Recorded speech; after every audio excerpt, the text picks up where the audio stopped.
A balloon. I like balloons. They're great, aren't they? Oh! Why do they do that? It always makes me jump. But there's a monster in the Longman Book Project who just loves the sound of balloons popping. The story is called Oriki and the Monster Who Hated Balloons, and it's written by this fella here, John Agard. John, how did you come to write a story like Oriki and the Monster Who Hated Balloons? Well, Mike, it isn't something I sat down and planned, right? But a couple of years ago, a friend of ours had a birthday party for her 2-year-old daughter. And it was a lovely summer day, and we were out on the grass, sitting, relaxing, and there was this tent, right? And I went into this tent to relax. And suddenly little faces began peeping into this tent. So I pretended I was eating a balloon. Picked up a balloon like a big watermelon and bit into the balloon. And then they found it funny. And before you know what was happening, all these children started coming to this little tent and pelting me with balloons. And I was picking up balloons and pelting them with balloons. And it became a game, you know. I would hide in the tent, and they will come peeping to see if the monster was in the tent. So I became like the monster, just and then for you fun. took that home. That's it. And sat there and thought you could write a story like that. Yeah, when I sat down and began to think about it, what first came to my mind was that the picture. I felt, oh, an artist would love drawing something like that, you know, a monster and all these balloons falling down like a shower, you know. So when I got that picture in my mind, I felt, this would be a lovely picture book. Now, you've also written about monsters who love things like cameras, telephones, toothbrushes. Where did that come from? Well, I've got a young 4-year-old daughter, and ever since she was about 2 or just over, she just loved rushing up the steps to get to the telephone before you can reach the telephone. And of course, you have to tell her, don't forget, before you go to sleep, brush your teeth. Yeah. Right? And then sometimes I imagine the zoo and these human beings taking out photographs of animals. Yeah. And all these ideas were going through my mind. Suppose now a monkey had a camera. And he could take pictures of us. That's it. Yeah. And I felt little objects like toothbrushes, telephones, cameras mean a lot to children. And I love the idea of like putting these little objects in the hands of a monster. Now then, I've known you mostly as somebody who writes poems. Now you seem to be getting into stories. Is there a big difference there? Well, from the beginning of time, when people gathered around the campfire, they might be chanting and telling stories in the form of a poem as well.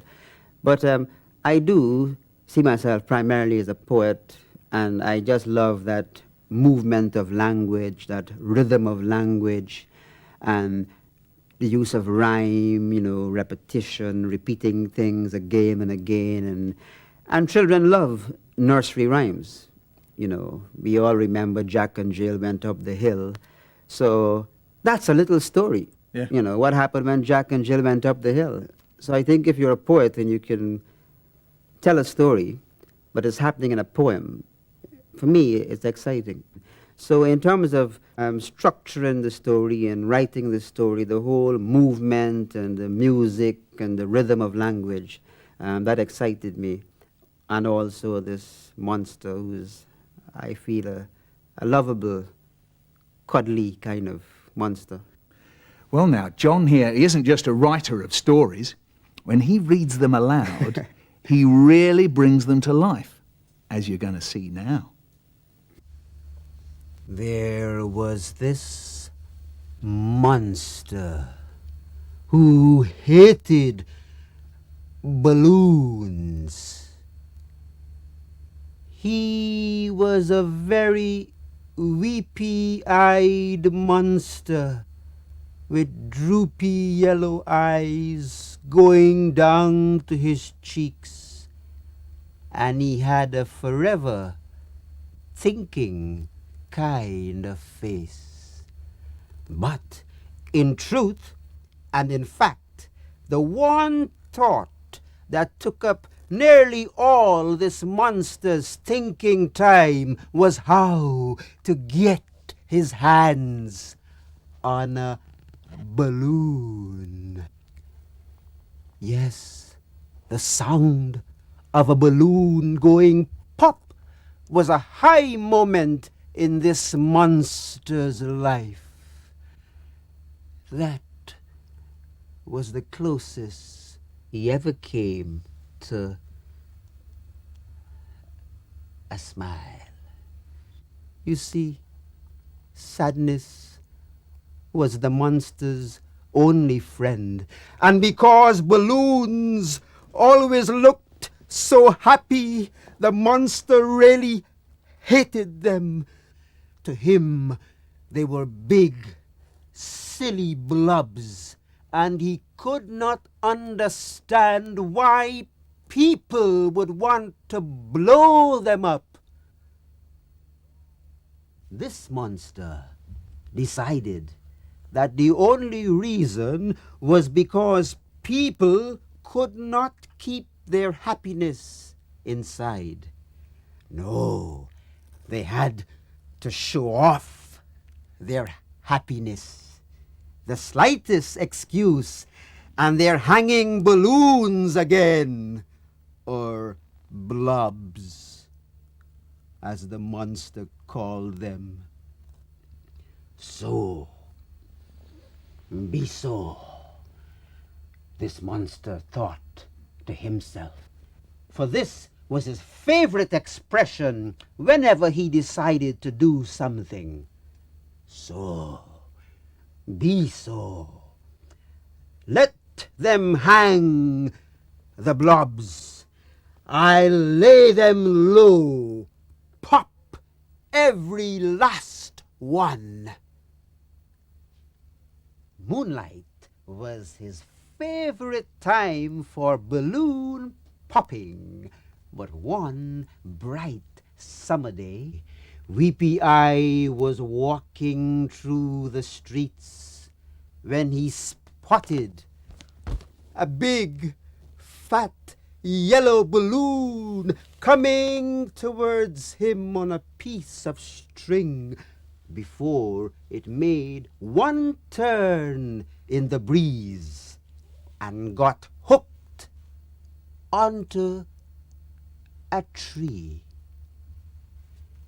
Weepy Eye, who was taller than your mom, your dad, or your teacher, reached out to take the balloon down from the tree. For Weepy Eye was no fool. He was thinking that maybe other balloons were following this one, so fat and yellow, like a sister to the moon. He stared at the balloon with a faraway look.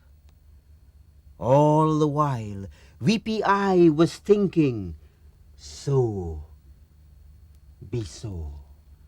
Wait and see, then lay low the blob. Just then, a little voice said, "Can I have back my balloon, please?" It was a little girl half squeezing her body through the garden fence of a house where a birthday party was going on, and music coming from a tape recorder on the grass, and children running around screaming.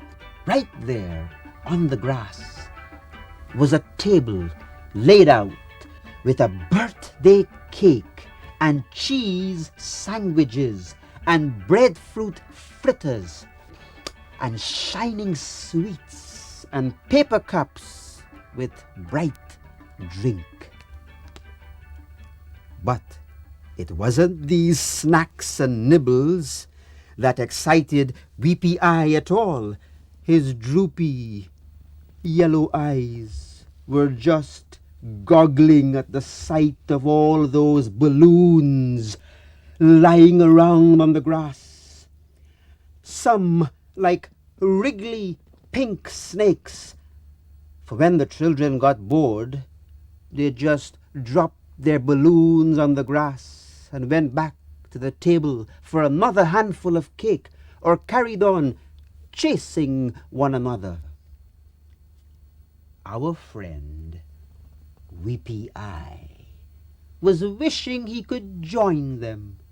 So when the little girl, whose name was Oriki, said, "Thank you for getting back my balloon, and would you like to come to my party?"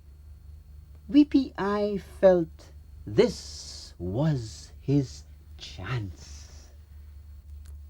"I got 6 candles on my cake today," Oriki told her newfound friend, "and I blew them all out. I was supposed to make a wish, and I made 6, and I said the words like a poem inside myself." And Weepy Eye couldn't stop himself stamping on one of those wriggly balloons on the grass until the snaky thing popped out its breath. Then he picked up a big red balloon and began to bite into it like some enormous melon, which the children thought was very funny, especially when the balloon made one loud pop. "That's the man who saved my balloon from the tree," Oriki was telling her mom, who was just saying to Oriki's dad that they must think of something else to entertain the children. They were tired playing "There's a brown girl in the ring, tra-la-la-la-la." They must have played that record at least 12 times, dancing round in a ring till she felt her poor head was beginning to feel like a dizzy sugar in a plum. Then, as if in answer to her prayers, there were the children gathered round this droopy-eyed stranger, bombarding him with balloon after balloon, and he was busy popping like nobody's business. Although she didn't know where he had appeared from, Oriki's mom felt he looked quite harmless, and at least he was stopping the children from getting bored. In fact, she was pleased to hear Oriki, the birthday girl, making up a little rhyme of her own, and all the children were joining in. "Balloon number 1, balloon number 2, pop a red, pop a blue, pop 1 for me, pop 1 for you." And while the children were jumping and screaming, Weepy Eye was showered with balloons of all colors like enormous bubbles, and the monster was having the popping spree of his life. The truth is, he got the children so excited, and they were screaming so much, Oriki's mum was beginning to wonder how she'd be able to quiet them down. She might have to end up telling them one of those stories her mother used to tell her on moonlight nights back in the Caribbean. But with just one balloon left to burst, Weepy Eye was now drifting into a faraway broody mood. And that last balloon was the very same one he had saved from the tree for Oriki. Something was stopping Weepy Eye from popping that one big yellow balloon. And he kept staring into it as if he was staring into the moon itself. You can keep it, Mr. Balloon Face, Oriki said. No one had ever called him by that name before, and the circle of children around him echoed the name Oriki had made up. Yes, keep it, Mr. Balloon Face. Keep it, Mr. Balloon Face. Weepy Eye flickered his droopy yellow eyes like two small saucers of light, and as he waved goodbye to the children, he disappeared down the street, still holding Oriki's yellow balloon by the end of the string, and wishing for the first time in his life that a balloon would never pop.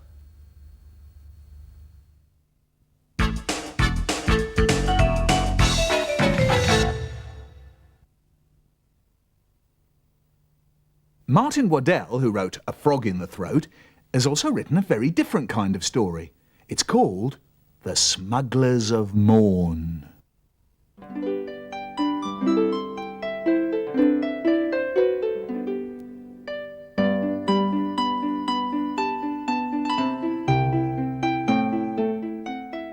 The Mountains of Morn, like the story, are dark and romantic and exciting.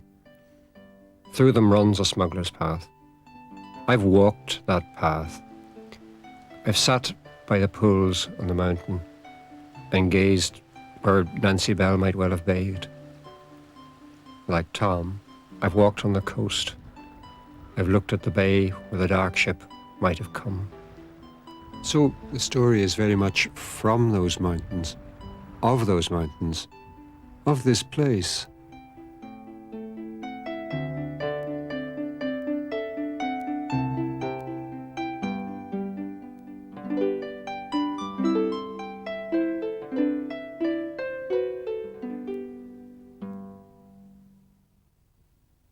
The Smugglers of Morn.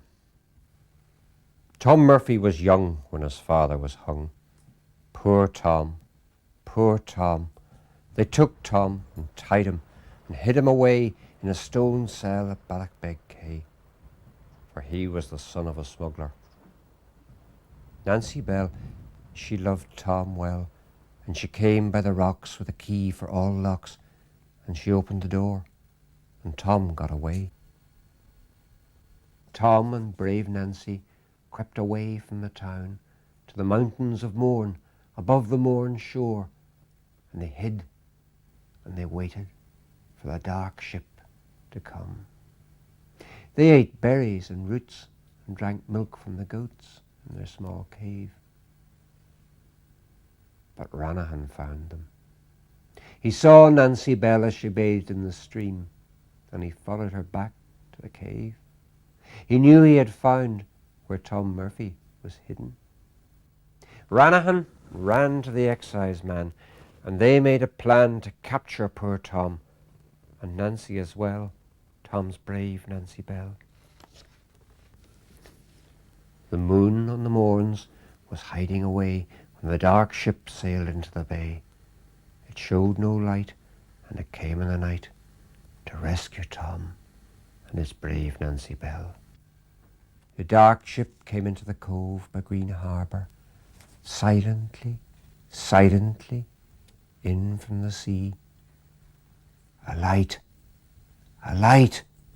one light, shining bright. Just one flash of light, flashing again and again. And then darkness, so no one would see but Tom and his brave Nancy Bell.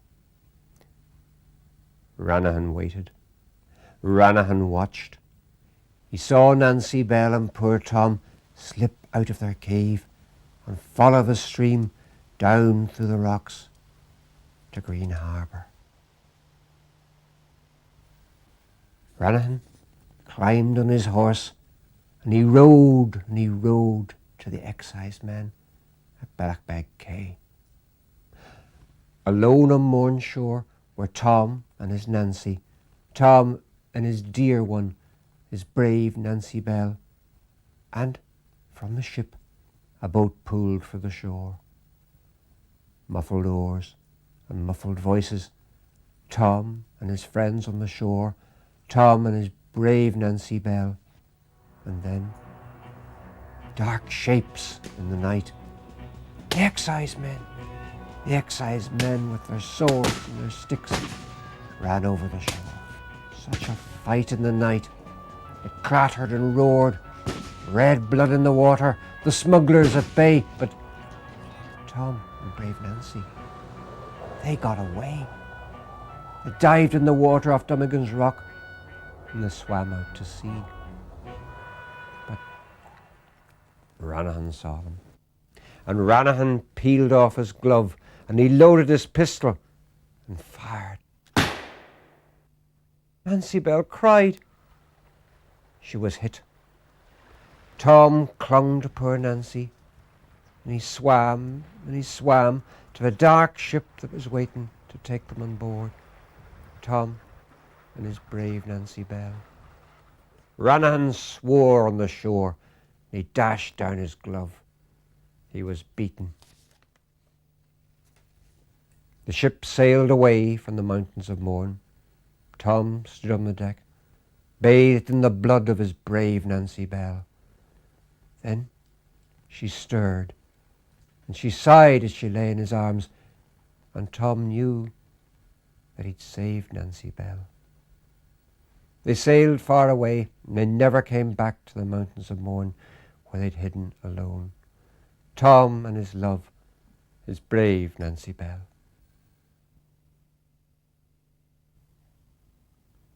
Well, I hope you've enjoyed meeting a few of the writers and illustrators who've contributed to the Longman Book Project, and I hope you'll enjoy reading their books too. I'm going to read one as well. Bye.